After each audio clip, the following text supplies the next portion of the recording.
ਭਾਈ ਅਮਰਤਪਾਲ ਸਿੰਘ ਜੀ ਅੰਮ੍ਰਿਤ ਦੀ ਦਾਤ ਜਿਹੜੀ ਸੀ ਉਹ ਸੰਗਤਾਂ ਨੂੰ ਮਤਲਬ ਪਾਣ ਕਰਵਾ ਰਹੇ ਸੀ ਤੇ ਬਸ ਉਹਨਾਂ ਨੂੰ ਇਹੀ ਬਹੁਤ ਵੱਡਾ ਚੁਭਿਆ। ਉੱਥੇ ਜਿਹੜੇ ਨਸ਼ੇ ਕਰਦੇ ਮੁੰਡੇ ਆ ਉਹ ਇਦਾਂ ਆਪਣੇ ਬੈਗ ਪਾ ਕੇ ਝੋਲੇ ਪਾ ਕੇ ਪਿੰਡ ਨੂੰ ਜਾਂਦੇ ਦੇਖੇ ਅਸੀਂ ਆਪਣੇ ਹੱਥੀਂ। ਬੜਾ ਮਤਲਬ ਦੇਖ ਕੇ ਮਨ ਨੂੰ ਸ਼ਾਂਤੀ ਮਿਲੀ ਵੀ ਚਲੋ ਕੋਈ ਤੇ ਸਾਡੇ ਚ ਨੌਜਵਾਨ ਉੱਠ ਕੇ ਖੜਾ ਹੋਇਆ ਵੀ ਜਿੰਨੇ ਨੌਜਵਾਨਾਂ ਨੂੰ ਸਿੱਧੇ ਰਾਹੇ ਪਾਇਆ। ਸਾਡੀਆਂ ਸਰਕਾਰਾਂ ਚੰਗੀਆਂ ਹੋਣ ਤੇ ਮੈਨੂੰ ਲੱਗਦਾ ਨਹੀਂ ਕਿ ਸਾਡੇ ਲੋਕ ਜਿਹੜੇ ਆ ਨਸ਼ੇ ਕਰਨ। ਅਸੀਂ ਚਾਹੁੰਦੇ ਆ ਕਿ ਹੁਣ ਤੋਂ ਇਹਨਾਂ ਨੂੰ ਪਤਾ ਲੱਗੇ ਵੀ ਸਾਡੇ ਜਿਹੜੇ ਦਾਦਾ ਸੀ ਕੌਣ ਸੀ, ਉਹ ਕਾਹਦਾ ਕਰਕੇ ਉਹਨਾਂ ਨੇ ਸ਼ਹੀਦੀ ਪ੍ਰਾਪਤ ਕੀਤੀ ਹੈ ਜੀ।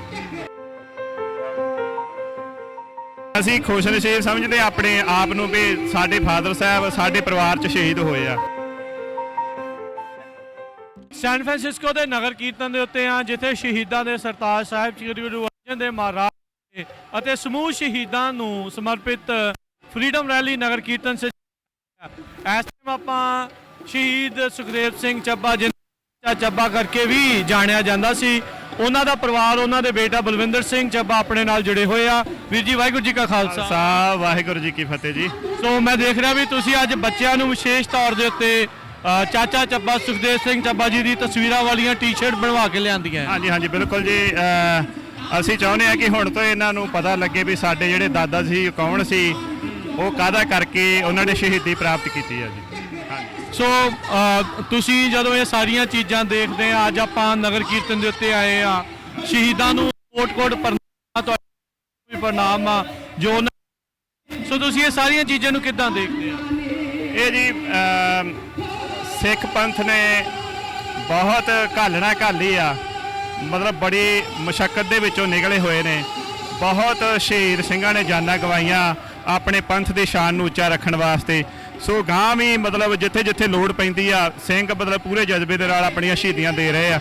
ਅਸੀਂ ਵੀ ਆਪਣੇ ਬੱਚਿਆਂ ਨੂੰ ਅੱਗੇ ਪ੍ਰੇਰਿਤ ਕਰ ਰਹੇ ਹਾਂ ਉਸੇ ਹਿਸਾਬ ਦੇ ਨਾਲ ਹੀ ਵੀ ਕੱਲ੍ਹ ਨੂੰ ਜੇ ਸਾਡੇ ਦੇਸ਼ ਦੀ ਲੋੜ ਪੈਂਦੀ ਆ, ਇਹ ਜਿਹੜੀ ਸ਼ਹੀਦੀ ਆ ਇਹ ਬਹੁਤ ਵੱਡੀ ਆ, ਇਹਦੀ ਬਹੁਤ ਵੱਡੀ ਭਗਤੀ ਤੋਂ ਬਾਅਦ ਕਿਤੇ ਜਾ ਕੇ ਸ਼ਹੀਦੀ ਪ੍ਰਾਪਤ ਹੁੰਦੀ ਆ। ਤੇ ਅਸੀਂ ਖੁਸ਼ਨਸੀਬ ਸਮਝਦੇ ਆਪਣੇ ਆਪ ਨੂੰ ਵੀ ਸਾਡੇ ਫਾਦਰ ਸਾਹਿਬ ਸਾਡੇ ਪਰਿਵਾਰ 'ਚ ਸ਼ਹੀਦ ਹੋਏ ਆ। ਜੀ ਬਿਲਕੁਲ। ਚੱਬੇ ਦੀ ਧਰਤੀ ਤੇ ਕਈ ਵਾਰੇ ਪਹਿਲਾਂ ਆਪਾਂ ਦੇਖਿਆ ਸੀ ਸਰਬੱਤ ਖਾਲਸਾ ਵੀ ਉਦੋਂ ਜਿਹੜਾ ਉਹ ਹੋਇਆ ਸੀ।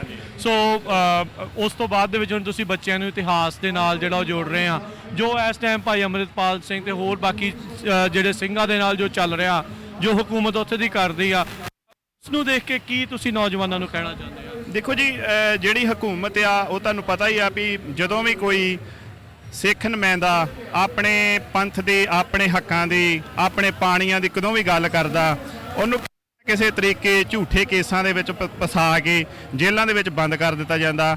ਭਾਈ ਅਮਰਤਪਾਲ ਸਿੰਘ ਜੀ ਅੰਮ੍ਰਿਤ ਦੀ ਦਾਤ ਜਿਹੜੀ ਸੀ ਉਹ ਸੰਗਤਾਂ ਨੂੰ ਮਤਲਬ ਪਾਣ ਕਰਵਾ ਰਹੇ ਸੀ ਤੇ ਬਸ ਉਹਨਾਂ ਨੂੰ ਇਹੀ ਬਹੁਤ ਵੱਡਾ ਚੁਭਿਆ। ਜਿਹੜੇ ਲੋਕ ਜਿਹੜੇ ਸਾਡੇ ਨੌਜਵਾਨ ਮੁੰਡੇ ਨਸ਼ਿਆਂ ਤੇ ਲੱਗੇ ਸੀ, ਉਹਨਾਂ ਦੇ ਨਸ਼ੇ ਜਿਹੜੇ ਛਡਵਾ ਰਹੇ ਸੀ। ਮੈਂ ਉੱਥੇ ਖੁਦ ਜਾ ਕੇ ਆਇਆ, ਉਹਨਾਂ ਦੇ ਪਿੰਡ ਮਿਲ ਕੇ ਆਇਆ। ਡੈਡ ਹੋਣਾ ਦੀ ਬਰਸੀ ਤੇ ਵੀ ਭਾਈ ਸਾਹਿਬ ਹੋਣਾ ਨੇ ਹਾਜ਼ਰੀ ਭਰੀ ਸੀ, ਚੇਚੇ ਤੌਰ ਤੇ ਬੇਨਤੀ ਕੀਤੀ ਸੀ ਉਹਨਾਂ ਨੂੰ। ਉੱਥੇ ਜਿਹੜੇ ਨਸ਼ੇ ਕਰਦੇ ਮੁੰਡੇ ਆ ਉਹ ਇਦਾਂ ਆਪਣੇ ਬੈਗ ਪਾ ਕੇ ਝੋਲੇ ਪਾ ਕੇ ਪਿੰਡ ਨੂੰ ਜਾਂਦੇ ਦੇਖੇ ਅਸੀਂ ਆਪਣੇ ਹੱਥੀਂ। ਉੱਥੇ ਜਾ ਕੇ ਉਹਨਾਂ ਨਾਲ ਗੱਲਬਾਤ ਕੀਤੀ। ਜਿਹੜੇ ਨਵੇਂ ਆਉਂਦੇ ਸੀ ਉਹਨਾਂ ਨੂੰ ਵੱਖਰੇ ਰੱਖਿਆ ਜਾਂਦਾ ਸੀ, ਜਿਹੜੇ ਥੋੜਾ ਟਾਈਮ ਹੋ ਗਿਆ ਸੀ ਸ਼ਰਤਾਂ ਰੱਖੀਆਂ ਜਾਂਦੀਆਂ ਸੀ ਵੀ ਜੇ ਨਸ਼ਾ ਛੱਡਣਾ ਤੇ ਫਿਰ ਇੱਥੇ ਰਹਿਣਾ, ਜੇ ਕੱਲ ਨੂੰ ਫਿਰ ਜਾ ਕੇ ਸ਼ੁਰੂ ਕਰਨਾ ਆ ਤੇ ਫਿਰ ਇੱਥੇ ਰਹਿਣ ਦੀ ਕੋਈ ਲੋੜ ਨਹੀਂ ਹੈਗੀ। ਮਤਲਬ ਉਹ ਬੜੇ ਵਧੀਆ ਦੇ ਪੱਕੇ ਇਰਾਦੇ ਨਾਲ ਉਹਨਾਂ ਦੇ ਜਿਹੜੇ ਮਾਂ ਪਿਓ ਸੀ, ਜਿਹਨੇ ਭੈਣ ਭਰਾ ਸੀ, ਉੱਥੇ ਛੱਡ ਕੇ ਜਾਂਦੇ ਸੀ। ਉਹਨਾਂ ਦਾ ਹਰ ਹਫ਼ਤੇ ਬਾਅਦ ਪਤਾ ਲੈਣ ਆਉਂਦੇ ਆ। ਬੜਾ ਮਤਲਬ ਦੇਖ ਕੇ ਮਨ ਨੂੰ ਸ਼ਾਂਤੀ ਮਿਲੀ ਵੀ ਚਲੋ ਕੋਈ ਤੇ ਸਾਡੇ ਚ ਨੌਜਵਾਨ ਉੱਠ ਕੇ ਖੜਾ ਹੋਇਆ ਵੀ ਜਿੰਨੇ ਨੌਜਵਾਨਾਂ ਨੂੰ ਸਿੱਧੇ ਰਾਹੇ ਪਾਇਆ। ਸੋ ਹੁਣ ਜਿੱਦਾਂ ਦੇਖਦੇ ਉਹਨਾਂ ਦੇ ਐਨਐਸਏ, ਉਹਨਾਂ ਦੇ ਸਾਥੀਆਂ ਤੇ ਐਨਐਸਏ ਲਾ ਕੇ ਉਹਨਾਂ ਨੂੰ ਦਿਬੜੂਗੜ੍ਹ ਘਾ ਦਿੱਤਾ ਗਿਆ ਆ। ਤੁਹਾਨੂੰ ਕੀ ਲੱਗਦਾ ਵੀ ਇਹ ਨਸ਼ੇ ਦੇ ਸੁਦਾਗਰਾਂ ਦਾ ਇਹਦੇ ਪਿੱਛੇ ਹੱਥ ਸੀ, ਨਾਲ ਦੇ ਨਾਲ ਸਿੱਖਾਂ ਨੂੰ ਦਬਾਉਣ ਦੀ ਵੀ ਸਾਜ਼ਿਸ਼ ਸੀ? ਦੇਖੋ, ਨਸ਼ੇ ਦੇ ਸੁਦਾਗਰਾਂ ਦਾ ਤੇ ਹੱਥ ਇਹ ਸਰਕਾਰ ਦਾ ਵੀ ਬਹੁਤ ਵੱਡਾ ਹੱਥ ਆ। ਨਸ਼ਾ ਜਿਹੜਾ ਵਾ ਉਹ ਸਰਕਾਰ ਦੇ ਸਪੁਰਦ ਹੀ ਜਿਹੜਾ ਅੱਗੇ ਜਾ ਰਿਹਾ। ਜੇ ਸਾਡੀਆਂ ਸਰਕਾਰਾਂ ਚੰਗੀਆਂ ਹੋਣ ਤੇ ਮੈਨੂੰ ਲੱਗਦਾ ਨਹੀਂ ਕਿ ਸਾਡੇ ਲੋਕ ਜਿਹੜੇ ਆ ਨਸ਼ੇ ਕਰਨ।